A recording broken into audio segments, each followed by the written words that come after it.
Antiere gi geno ni odiechieng' mari obedo makare kabisa machiegni e weche manyien mago mag OIMORE mabedo bedo godo ngeso ni en twak marwa mar mine wacho. Mine wacho kawuono wadwaro ng'iyo thuolo mabende nitiere e chenro mar rito alwora. Kabende nitiere omenda moro mane ogol mar rito alwora, to ere kaka in kaka japiny inyalo yudo atamalo moro matin kuom omenda machalo koda mendi. Mane twak mabende wabiro bedo godo bang'e kendie e chenro mar mine wacho. Kawuono bende pod wang'iyo weche mag siasa ma pacho kendi kanyakla kod dongruok matimore gwenge mopogore opogore pacho ka. Weche ma omiyo pek gin magi. There will be elections in December. We are going to announce the timetable for the elections in December so that we can build the party as an institution of governance. Jatend piny William Ruto olando ni duond buch UDA biro bago yiero e kor gwenge e giko higani. The recruitment process was largely successful on account of participation by different security agencies, ethics and anti-corruption bodies, the media, and members of the public. Chenro mar manyo kurutu madwa donje KDF orumo ka joma ibiro yiere donje tiegruok ibolandi kapok dweni orumo. Jotim nonro ma Kemri ofwenyo suna machielo malando tuo malaria e kind tuoche mamoko mahinyo ngima oganda.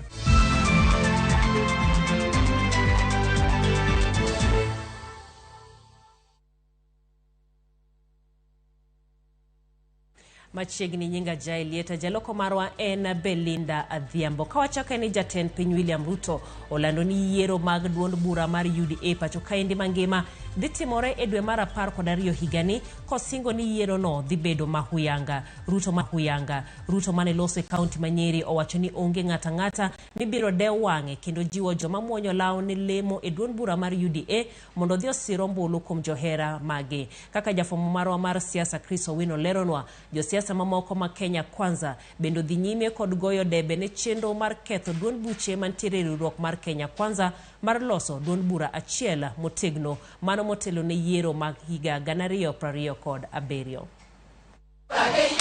Ndalo machuok motelo ne dhialo higa achiel e telo, jatend piny Dr. William Ruto odhi nyime kod keto chenro mag tego duond bura mar UDA motelo ne yiero maduong' mar 2027.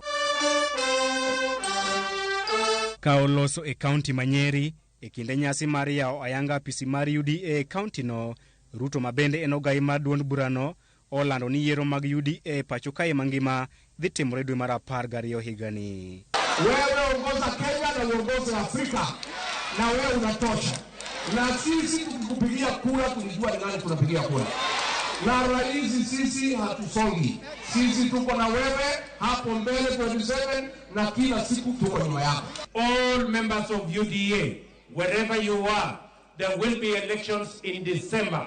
We are going to announce the timetable for the elections in December so that we can build the party as an institution of governance. Na jo siasa mag UDA maolab dho gindong ne kombe mag telo e duond burano, Ruto onyiso gi nyagi dhi sero mbulu kuom jopiny ka osingo ni onge ng'at ma ibiro dewo wang'e. Tunataka wamama wetu waingie kwa hiyo chama, vijana, persons living with disability. Hii ni chama ya hustler. Semeni hustler.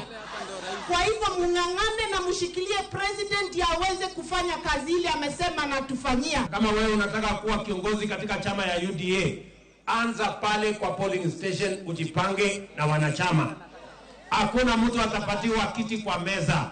Hakuna mtu atapatiwa kiti kwa mapendeleo. Wanachama ndio wataamua pale kwa polling station. Tumekubaliana? Mana kaka kinde campaigns mag yiero maduong' mokalo, Ruto odhi nyime kod keto elela gombo mare mar loso duond bura achiel moriwo ogendni duto mapacho kae kaka yo maber manyayo demokrasia kod telo makare. Serikali zote zinakuaga na agenda that goes beyond 5 to 10 years.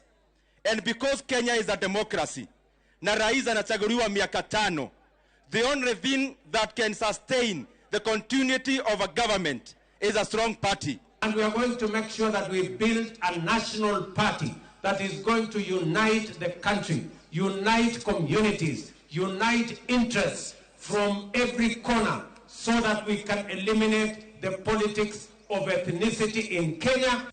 Siasa mag ketho duond buche manie riwruok mar Kenya Kwanza mar loso duond bura achiel bende onyiedhore kendo. Jagoro maduong' mar UDA Cleophas Malala owacho ni mano e yo kende mar dhi e yiero mar 2027 ka gin kod geno mar kawo telo e tielo mar ariyo. Tunataka kwenda 2027 tukiwa na chama kimoja. Kwa hivyo wale wote wanasema wanakuunga mkono, wakuje waingie kwa chama, tushidane kwa UDA, tukupe timu ya kuendelea. Mimi nataka kuhakikishia tunaenda kujenga UDA iwe chama kubwa kabisa. Ikifika 2027 rais, wewe ni kuweka picha yako kwa ballot na unarudi State House unakaa, wewe unapita unaenda asubuhi kabisa. Wach mar ketho duond buche manie riwruok mar Kenya Kwanza kendo loso duond bura achiel osekelo ywaruok mang'ich ng'ich e riwruok mar Kenya Kwanza to moloyo kind duond bura mar Ford Kenya kod ANC e yimbo mar Kenya. Chris Owino, Ramogi TV, Nairobi. E korka kore jatend Azimio la Umoja Raila Odinga toseyo piny owacho mar Kenya Kwanza kuom nyiewo jod bura mobalo gi piny owacho e kinde podho chike mamedo chwalo pek mar ngima e pacho kae. Odinga mane twak gi johera mag Azimio genge mashama hoho osingo ni kweth mar Azimio ok bidok chien e neno ni jo Kenya oyudo fuongruok. Odinga bende nochayo limbe Ruto e yimbo mar Kenya kowacho ni ne en mar ketho seche kuom yango chenro mag tend county. Oseyo chenro mar chwalo mbolea manengo no yweyo kowacho ni mbolea okonego usne jopur kaluwore ni piny owacho mar Russia chiwo mbolea go nono.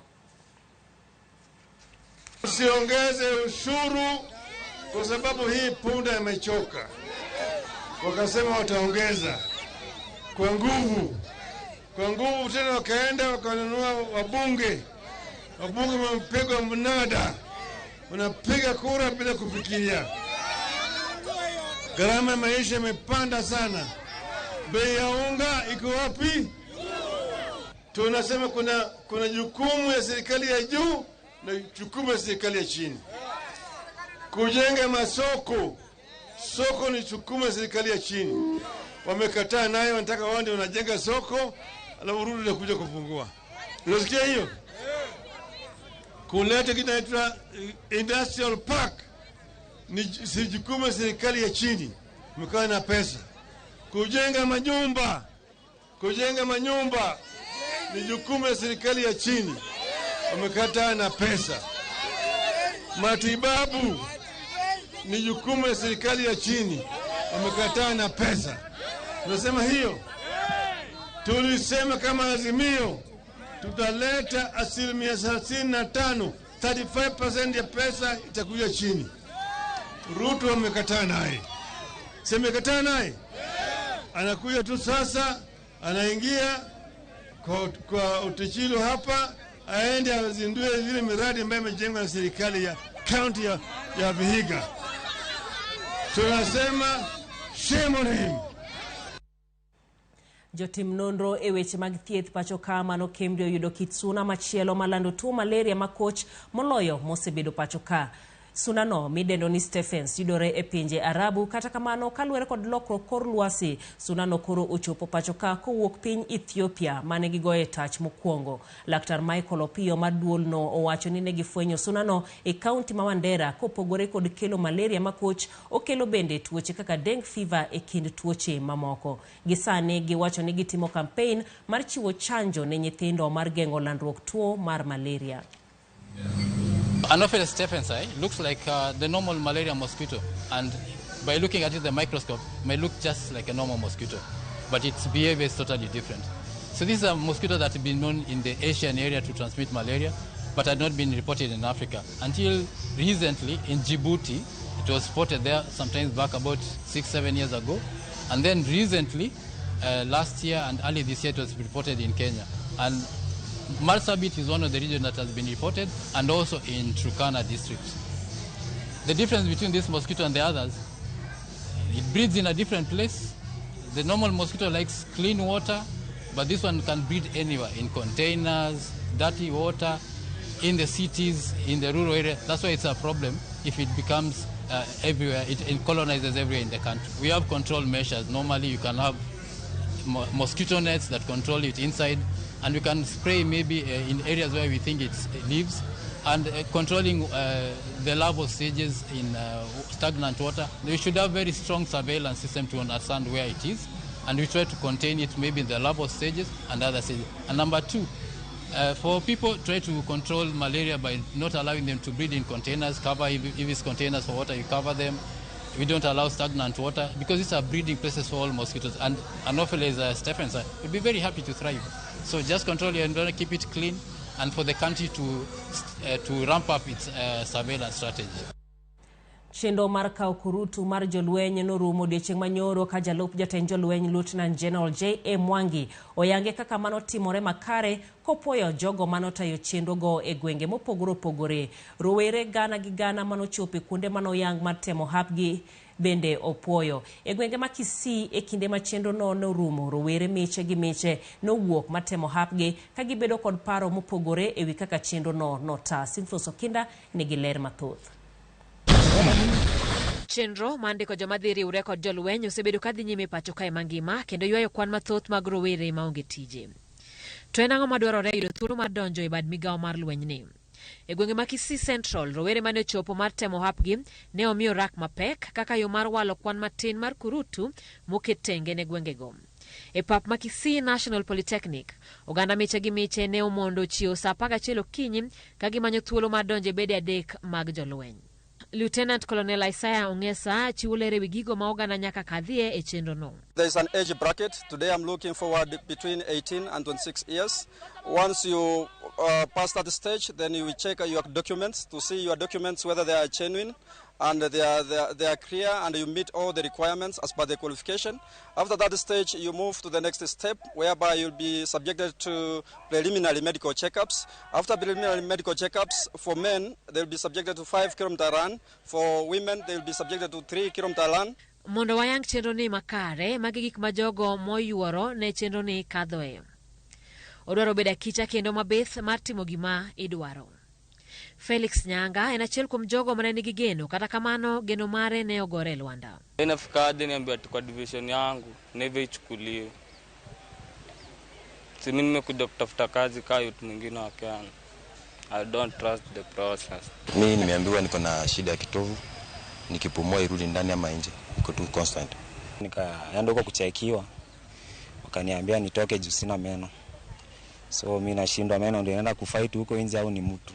Chenro mar kaw kurutu ne geto medo kwana pisas mag cadet, jolony mag lwedo, johala mabedo kod apisas mag jolweny. Jogo ma ochopo gigo madwarore onego chope kambi mar Embakasi Garrison tarik 18 mar dweni. We note with satisfaction that the recruitment process was largely successful on account of participation by different security agencies, ethics and anti-corruption bodies, the media, and members of the public. Members of the public are advised that shortlisted applicants for the categories of specialists, officer cadets, as well as tradesmen and women will be notified through the Ministry of Defense website and mainstream print media between 17th and 24th September 2023. Kakoro chenro mar kawo jolweny orumo ayanga higani, rowere mane nigi geno kata kamano dwaro margi ne ok ochopo kare, nigi geno ni gibiro chako kendo gitem hapgi e higa manyien. Simfros Okinda, Ramogi TV.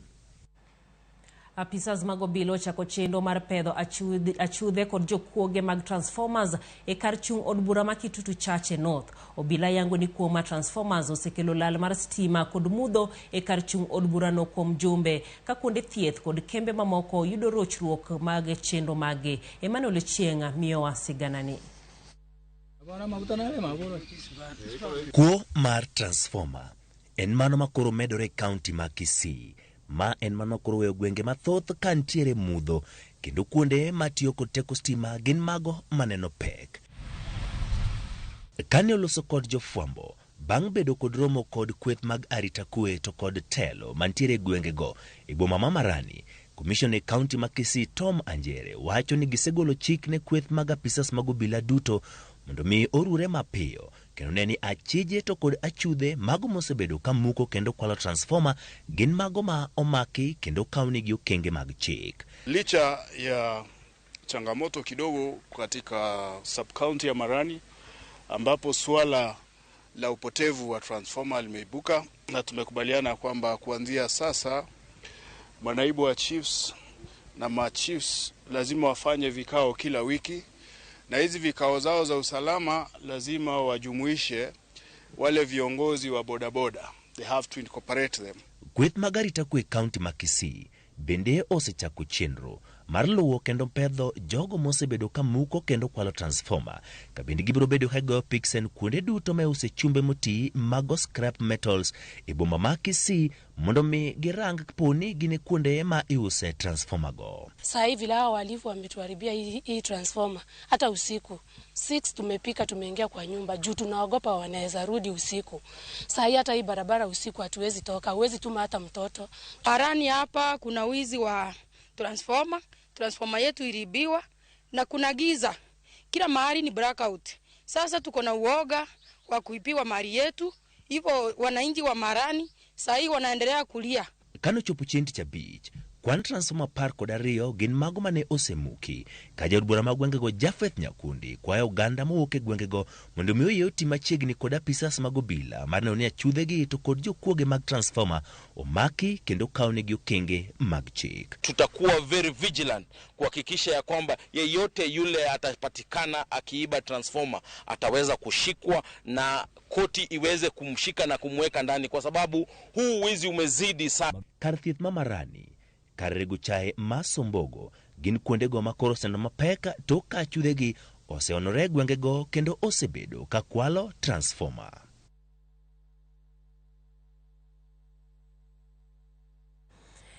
En kuono mabende ji medo yuago mano kaluore koda lal mar teko stima mabende dhi nyime e gwenge makonero kamane nye Manuel kuoma report machalo kod mano. Eriko Demo ka achunge Kanyamkago wacho na manyo thuolo mar kurutu no to tama nikech arafuok litna kabisa.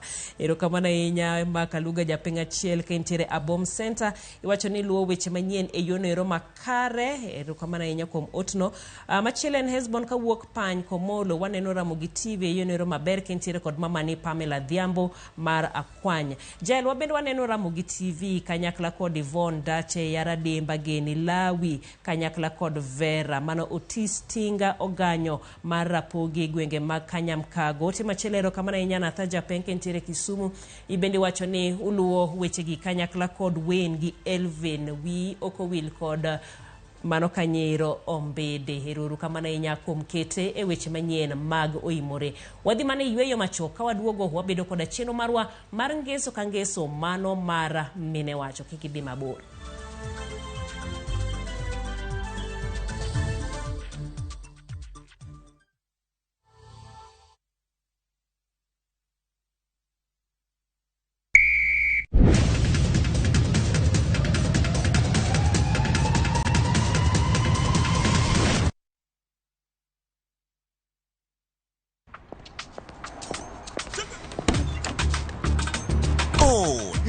Dashboard.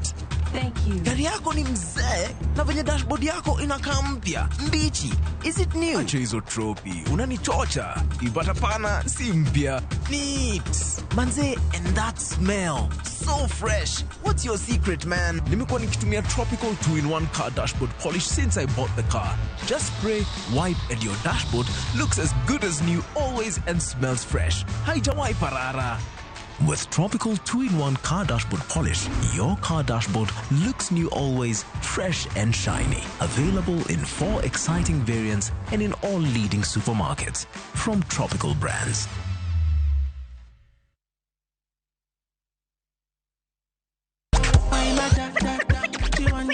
The party's on.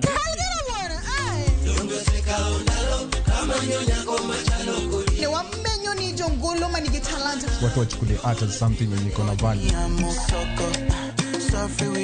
Sherehe o'clock nye kwa mgeji wangu chopo samakoro. Chapa muziki wote tucheze. Hanoje ote kaingene ro kathothi kwa mgeji wangu omorahinya kod chenro. Adek Malieta matatu Karema vipi? Shirona do, Shirona ni sponsor. I'm a piano. We go shoot. Sold out, sold out, sold out. Lungani lira mnyakati? Lungani kolokolo instrumental. Hawajana mwana. thum Dagmor. Ngesu kangesu, sangwenu tieno. Feel like they want the best for me. It's another holiday and the little ones will be all over in your space. Why not let them meet Tilly, AJ, Kim and Pendo for some great inspiring stories in the Hummingbird Tales? You know, as we grow up, we can change what we want to do. And for parents, sit back and let the little ones enjoy their favorite cartoon on Viusasa, the safest place for kids content. There's a lot more to learn. Dial *487*1# or visit viusasa.com to renew your subscription.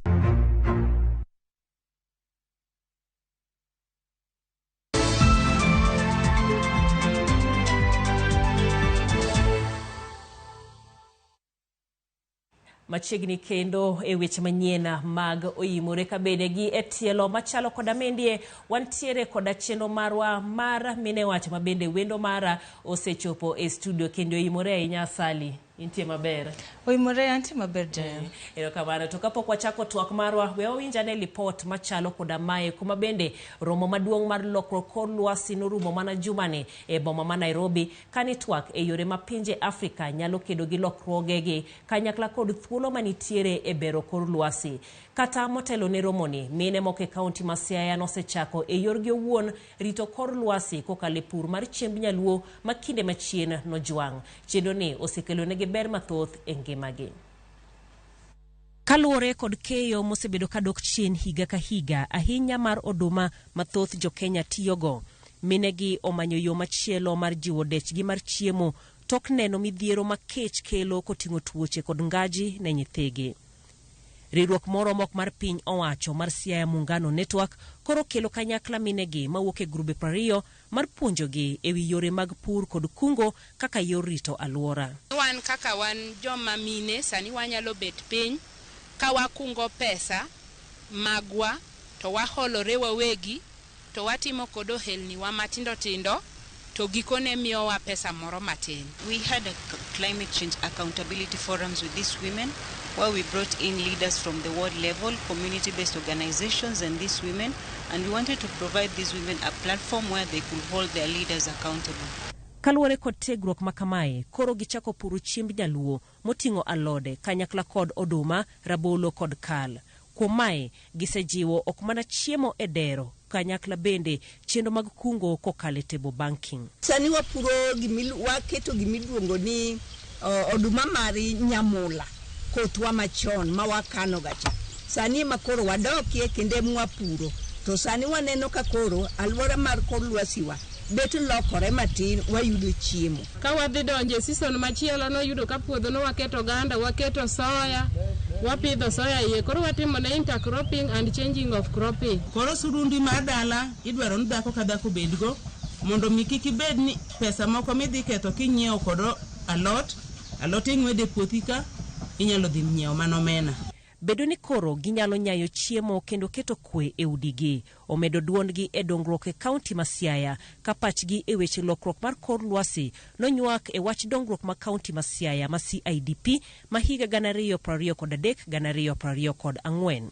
One of the issues, or rather one of the gaps that is in the Climate Change Act of Siaya was on issues around gender mainstreaming. They have just indicated to that gender a rule just to ensure that they adhere to the constitution, but these women wanted them to be direct and say how many women are supposed to be involved in the county climate change committees. Kwe eot bende osemiyo gi yot mar bedo kod lope maginyalo pure kakata mond liete mosebedo kijwango e bedo gi lowo koro nigi teko. Apidho e bwo muungano emojiwa ni dhako pidho ga yien kendo kik aluor. Achako aling' matin okaneno gimobwogago. Achako apidho rabolo. Rabolo ni napidhe mobende wache ni dhako pidh rabolo. Rabolo no nitie. Anyalo chung' mapuonji kata dhako machiliel biro ira nito kara mane mari tekni itieko nang'o. Yo machielo magikedo godo ewi lokruok kor lwasi en kokalo weyo tiyo gi kendo ka koro gitiyo gi jiko manyasani matiyo gi yien matin. Kamano bende gitiyo gi ler mar sola ma ging'iyo ni jokanyo gi duto obedo godo e miechgi. Kik wati gi yien mang'eny. Makata ka in gi yien ariyo ni noromi chwako pinu wuon nyithindo, irugo nyuka, ichak itedgo kuon, ichak itedgo chiemo machielo. Mane momiyo jikoni wagere kata ni mine mondo mimino yud kaka kungo yien. Makoro kinya tiyo gi yien mang'eny seche mitedo. Sami tedo cha, ok idage iro. Ibe idum maber. Arufu ni ber. Kata kosudo buti winjo fragrance malong'o. Ok owinj ka piny tek kode ahinya. To ka ichido isechako onge pi, jowadwa odno rach. Kaluwore kod lokruok kor lwasi mamiyo goyo kwan gi koth ne pur bedo matek. Mine gi bende koro kungo pi magitiyo godo e kuoyo e puothe ahinya mag alode magitiyo godo e dala e kind tije mamoko. Jopiny ma pacho ka osefwenyo chandruoge ma lokruok kor lwasi kelo e ngimagi. Omiyo mine gi mawuok e grube ma kaunti ma Siaya koro onywako puro chiemb nyaluo matimo maber e puothegi. Pur kod pithni kopogore kod jiwo aguch chiemo bende kelo lokruok maduong' e ngima margi.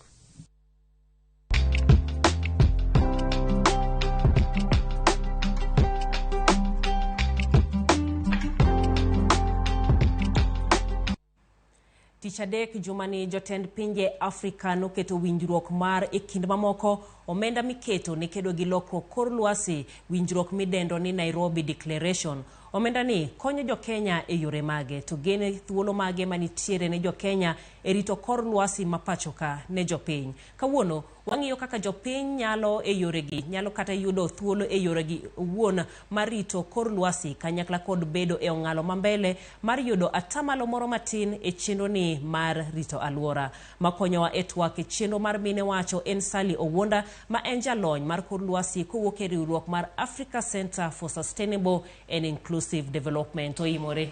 OIMORE. Intiere maber. Antie maber. Ineno report mabende owuok kendi. Ng'eny thoth ji penjore ni to rito kor lwasi oting'o pur koso oting'o pidho yiende. Oting'o ang'o? Rito kor lwasi oting'o gik mang'eny kabisa. Nikech kor lwasi ahinya en weche mag dongruok. Mang'eny donjo gi weche mag kor lwasi. Yudo ka samoro kata ka kwa puro, wanyalo puro e yo maka ng'ipuro marach, tidhi ketho kor lwasi nikech samoro itiyo gi gik milongo ni chemicals mang'eny ipuro. To kata samoro ichaki pura gimoro achiel no isechete, miyo lo bedo gi afya mok ber. Koro wabedo encourage ni iti gi gik mopogore, yore mopogore. To be yore gi king'iyo maber, gin yore ma wasebet kwa tiyo godo chakre nene. Matiende no inyiso wa mana ni wadog chien kucho. To wach mar kor lwasi ni eri, weche mag pidho yien bende ni e iye kanyo. Nikech samoro kwa pidho yien cha to konyowa luoko kor lwasi, nikech kor lwasi yudo ka ntiere gi gases maricho mang'eny madonje kaluwore gi wechewa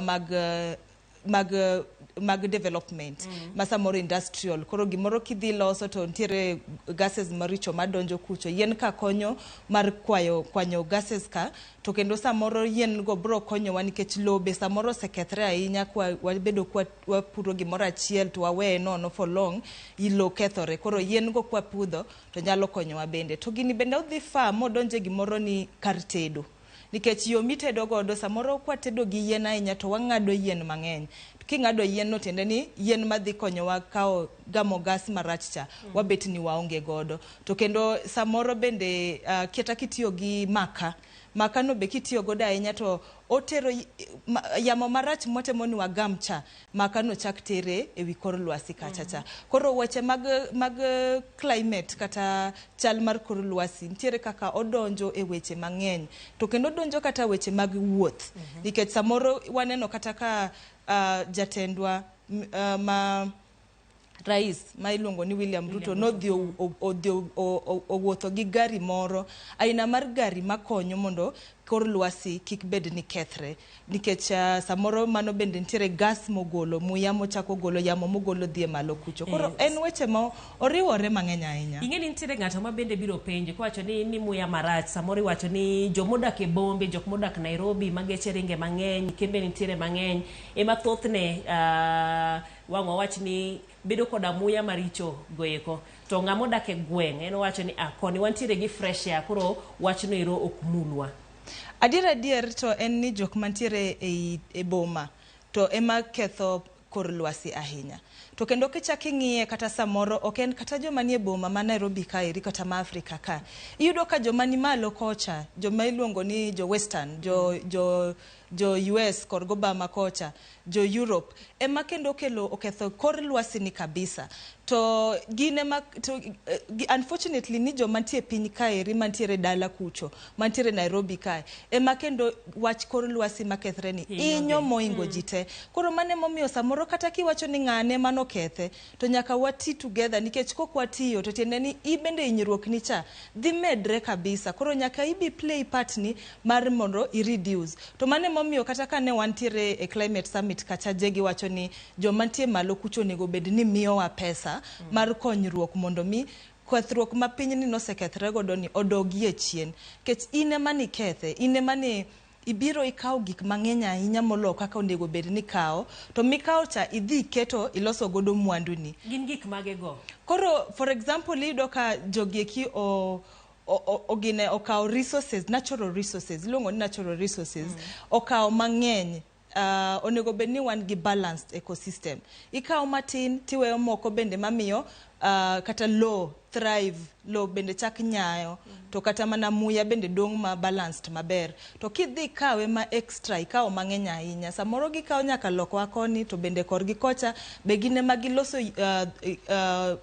geche gi gine magiloso. Seche magiloso cha bende muya marach ni be gigolo mang'eny dhinwa e kor lwasi. Magi di bede gik moko kaka modhi ma bende kunyo, gik moko kaka mula me kunyo, gik mopogore ma bende itiyo godo. Mage natural resources miwacho. Yes, natural resources and gik mikunyo go eko.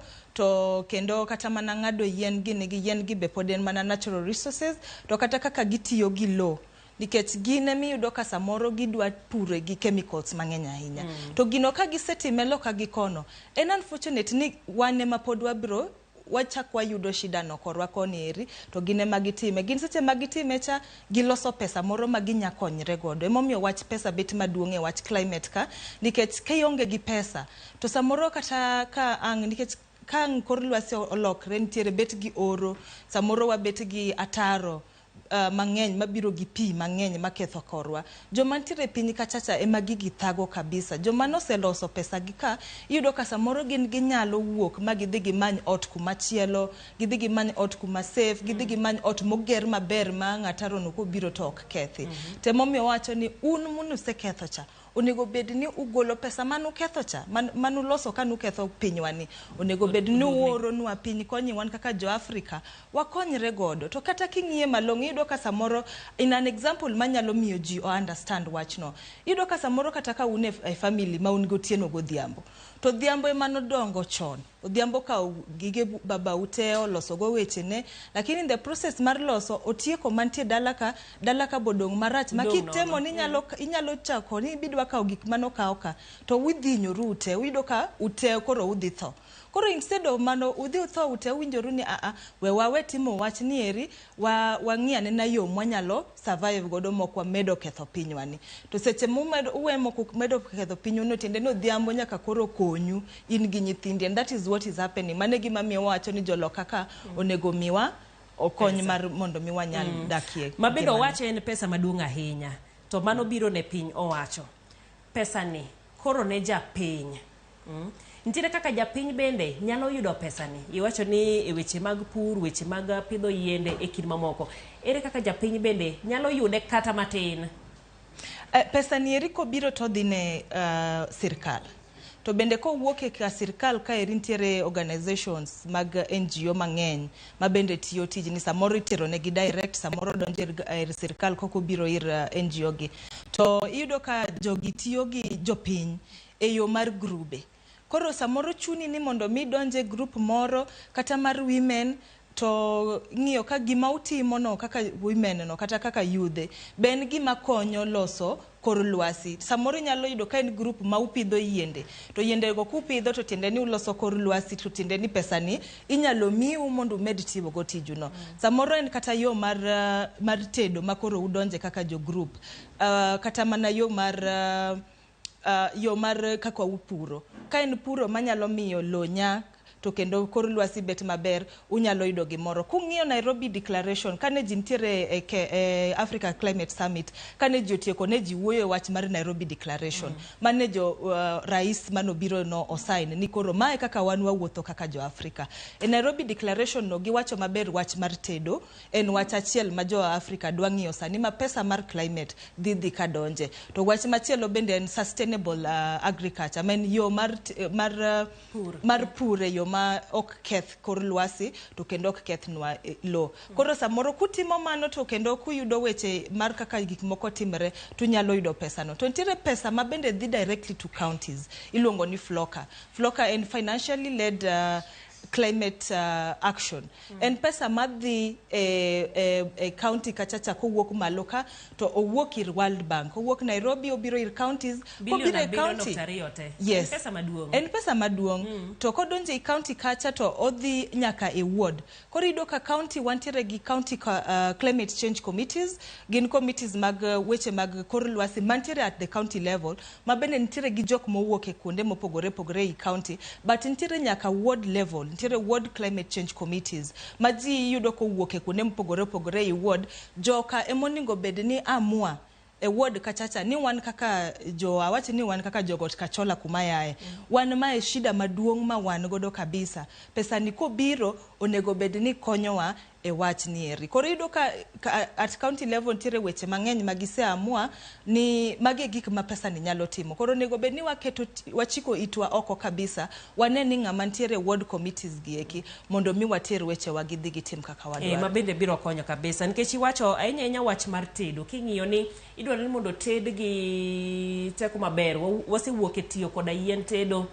Maka bende wach ni ok ber ahinya, kinde moko no wach ni tedo gi gas ema koro ji oti godo. Kanyocha kendi jo Kenya Power bende nolando ni gidwaro ni mondo gijiw jo Kenya oted gi stima. To bende wang'iyo bech gas gi bech stima pod ok ochopo kare ma Kenya ka Kenya nyalo yude mayot kata nyalo chule mayot. Mabe ineno ni en gino ero ma bende dhi konya ahinya jogo eko ma bende nitiere dala ma yuto gi ni piny. Kwang'iyo gima first of all, nitiere gimilongo ni true cost account. King'iya bei e yo malong'o, ming'iyo ni bei ni en pesa migolo, to be en pesa me inyalo konyo godo kor lwasi, tinya konyori godo miyo kata shida mang'eny mag floods, mag tuoche dok chien. To king'iyo kigoyo kwane iye kamano tiyudo ka kata tiyo gi gas no en gima ber moingo tiyo gi maka, nikech kitiyo gi maka especially ka ine ot matin tiyudo ka ji nigi tuoche mang'eny mag kor ma bende biro nikech gas mineno marach ma mwayudo no. Ticha kiyudo ka koro itiyo gi pesa mang'eny e dhi osiptal moingo kata ka didhi tiya gi gas kata itiyo gi stima.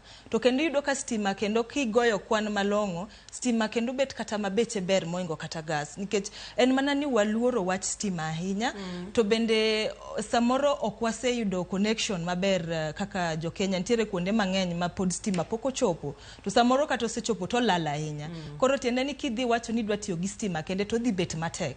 Koro onego bed ni kata wan kaka jopiny kwa kawo karwa mar ni wadwa gore gi wach lokruok mar kor lwasi ni, onego bed ni government bende kawo tich mamare mar ni mondo mi omi resources mwandu mwanyalo tiyo godo mondo mi wagore gi wach lokruok mar kor lwasi ni ochop kuomwa, matiende ni omi stima ochop kuomwa, gas gi ochop kuomwa, to bende gitime gimilongo ni subsidy mondo mi ginieri jo mantiere piny kachacha onyal bedo ni nyalo yude.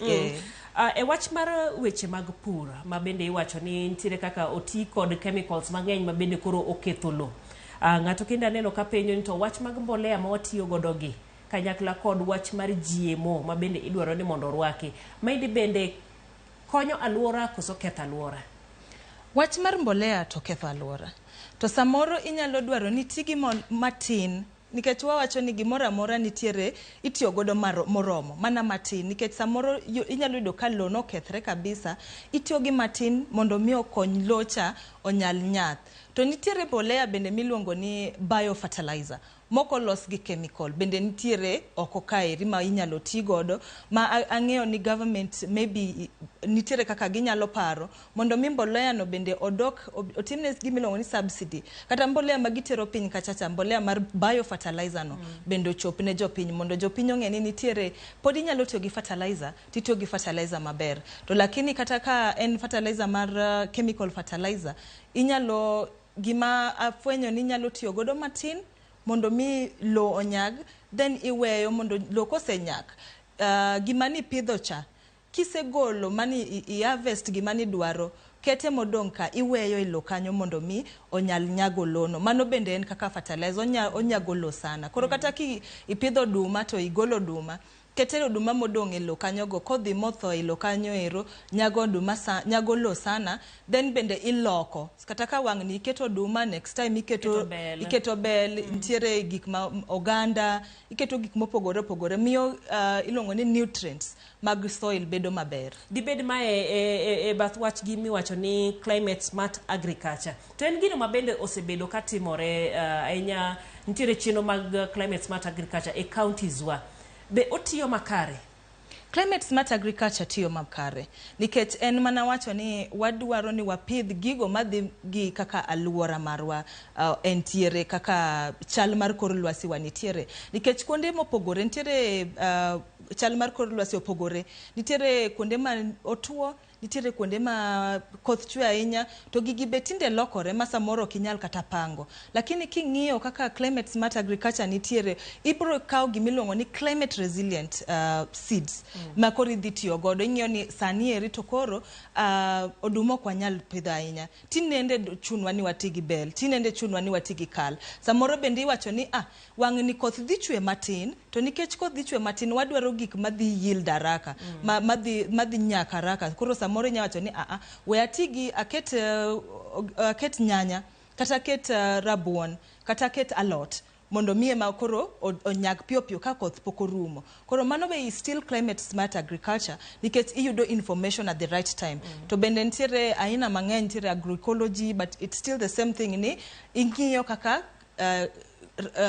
aluora ni chal ing'iyo kaka kor lwasi entiere tiyo pur maluwore gi kaka kanyo kaka lwasi nitiere aneno ka inyiso ni bende wadong mana gi dakika achiel kende taneno ote moro mantiere kendie nyisa ni nyise jalony mondo nyiswa ni to achiel ariyo adek mage thuolo achiel ariyo adek mage manitiere mondo wabende wayud lokruok kawatieko thuolo mag mantiere wach climate kae thuolo mantiere wach climate kae rito luwore gi organizations mopogore but king'iyo at government level nikech sirkal emaduong' emamiyo samoro pesa donjo mang'eny through the sirkal thuolo mokwongo making'iyo Nairobi Declaration kaka nawacho en weche mag tedo kwadonje a group makori gi group to wacho ni wan koro waloso mondo mi karwa kaeri tedo marwa bede tedo maler to yudo ka samoro organize yourself manyaka bede ni unyalo ndiko kata yudo ng'ama nyakonyo gi ndiko idea no yo maber to bro yudo gimoro to kendo ubede ni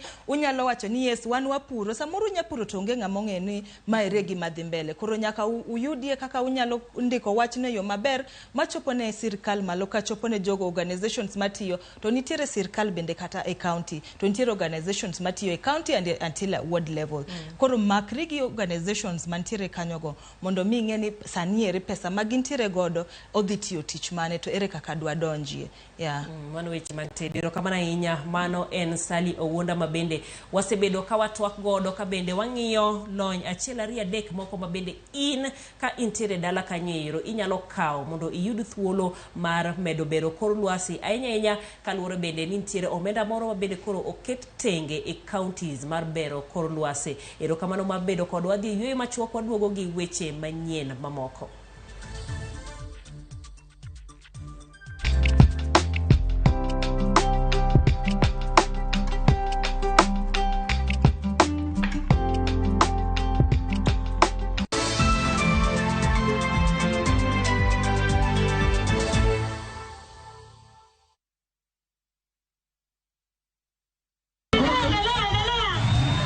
Radio Ramogi 20 years ago, a vision was born. You have made us a lifeline to our culture, traditions, and heritage.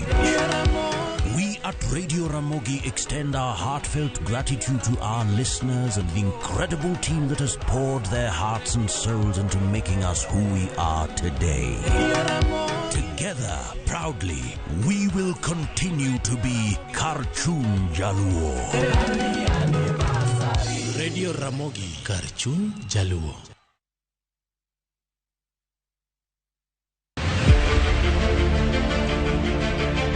Ikrine sinema mapok ni neno. Kinyono koni. Owinjore kendo disore. Ene ot achiel moting'o tuke mawuok Luo.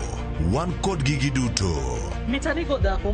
Mula mana matin. But mula matin no is violence. Sigana mamoro chunyi. Kama kawaida. Dongo chala chai manum. Sukara ore. Ngich beno ngich. Mopong kod nyiero. Habari. Siari nyathima wuyudo die siari. Drama. Abo chwenjra kodi nyathini ang'ara chku. Hera. Lokri. Hey, yawa nyathito na yudo yawa. Tugo ka tugo. En sigana marito mondo onyise. Winam Cinema. Jumapil, saa 2:15 otieno kod saa 4 otieno mane Ramogi TV.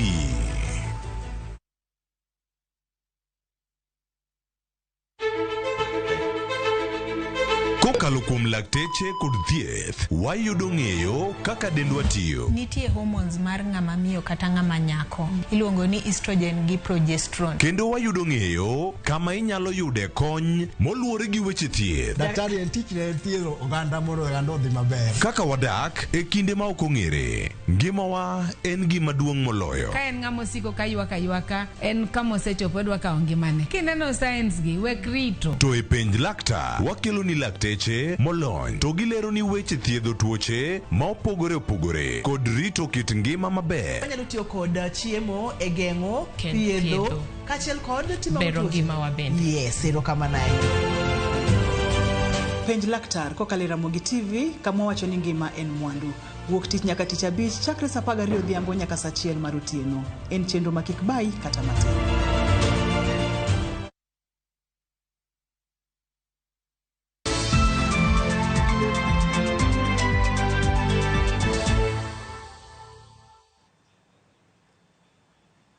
Machiegni kendo japuonjre manotimo penj mar klas 12 e skul sekondar mar St. Peter's Abwao e sub-county Masuna West koro dekre mchopo lek mare mar dhi nyime kod sombe kaluwore ni obok mag duoko mare pod skul odagi chiwo nikech gope ma entiere godo mag omenda mar somo. Jojuma miyowa lipodno.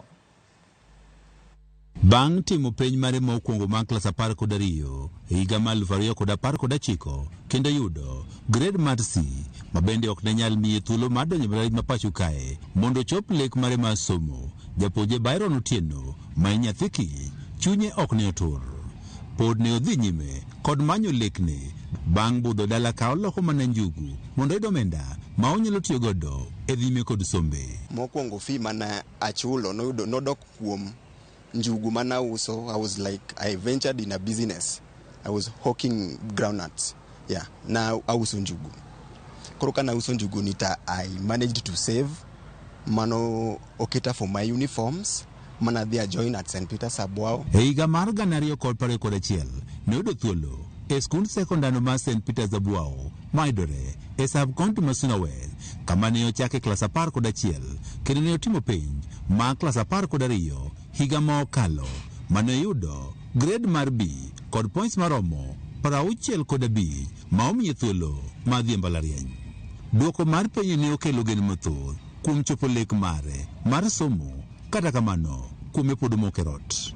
Bedo ni pok otieko chulo omenda mar somo e skundni omiyo ten sikundni koro pok omiye duoko mare mar penj maduong'. Duokono ma bende dwarore mondo eka odonje mbalariany ma pacho kae. Koro natiyo matek to nayudo grade mar 65 B plain kana ya kanyo endo. To kana duogo tachako manyo kendo kaka nyalo hustle mondo atimra nade adhi e university mondo omi achop lekna. Koro kana osechopo na atiyo mane hardware kachoko pesa matin. kora choko pesa matin mondo mi adhi e skul. Kadhi kao result slip to japuonj maduong' no ochako change. Ne wanini onego bed ni osechopo e mbalariany ma Kenyatta dwe ma okalo kama omiye thuolo mar somo somono mar puonj. Kata kamano, bedo ni nyaka sani duoko mare mar penj pod omaki kod skul ni mar St. Peter's Abwao nyaka sani pod okwamo pacho. Saa bende osechorore machiegni nikech nonego bed ni a report 28th of August. That was last week. To sani bende saa osedhi. Otieno wani nitie kod luoro ni de koro kata thuolo ma omiye e mbalariany ma Kenyatta no koro dhi nono pone koro kod duoko mare mondo dhi e skul no ka kinde pok odeko. Koro nakwayo stakeholders mondo mi ong'iye wachni makende. Honorable Peter Francis Masara idonje wachni makende mondo imi ikony nyathi kich mondo chop lekni. Okang' ma yudo duoko ma otenore kod ywak ma japuonjeni kawuok kuom tend sikul ni ne ogore lwanda. Kata kamano, direkta mochung' ne chenrogo mag somo e sub-county ma Suna West Joseph Onyango ne oyango nosudo lipot machal kod mae kabendo timo nonro kendo kawo okang' mowinjore. George Juma, Ramogi TV, Migori. Obila e boma Machakos ochielo gi magina monega achich achiel kendo mako achich machielo e apedha kama ne oyude nyamburko mayande okwal Machakos. Kamanda mar obila e kaunti ma Machakos Patrick Lobolia wacho ni ji ariyogo gin moko kuom ji manitiere e kweth mar njore mag kuo nyamburko mosebedo ka sando oganda e kaunti ma Machakos kod alwora mare. Lobolia wacho ni nyamburko no kido mar Isuzu D-Max mabedo ga City Cabanas Nairobi kama achijego nochopo mar wuondore ni nitiere mwandu magidwaro tingo. Owacho ni en bang' kuo mar nyamburko no emane gifwenyo ni magi jokuoge magisebedo ka gimanyo. And the vehicle was spotted at a place called Mutitune. So from there, the communication between the police and the owner of the vehicle started, and they followed the vehicle. The vehicle went towards Mombone, and then lastly, it was heading towards Machakos town. Hapo polisi wakafuata hiyo gari kutoka nyuma, wengine pia wakaelezewa walikuwa mbele. So ikatrakiwa wakakuja kufika Mombone wakakuja mafuta. The owner was not unable to put off the engine because he already knew that the police were following the vehicle. Then as they entered Machakos town, that's where the police intercepted the vehicle. They were stopped. The driver stopped and then took off towards a bushy area. Then he was followed by officers. The other person whom we arrested, he remained inside the car because he said that these are police, and he was arrested. The other one took off. Then on the way, at a bushy place, he withdrew a pistol like a toy pistol. He withdrew this one. Then he pointed at the officers, and that's why he met what he met. Maloyo ji 1,000 osewito ngimagi e piny Morocco kaluwore koda yiengni mar piny mabende oweyo jomoko 1,200 gi hinyruok. Yiengni no noyang tekone kochopo 7.2 e Rita kanotimore saa 5 otieno saa mar pinyno. Pinje mopogore osechako golo kony mag reso kod chwalo gi kony mabiro konyo piny Morocco e kindeni koting'o piny Algeria mane ochungo tudruok kod pinyno higa mokalo.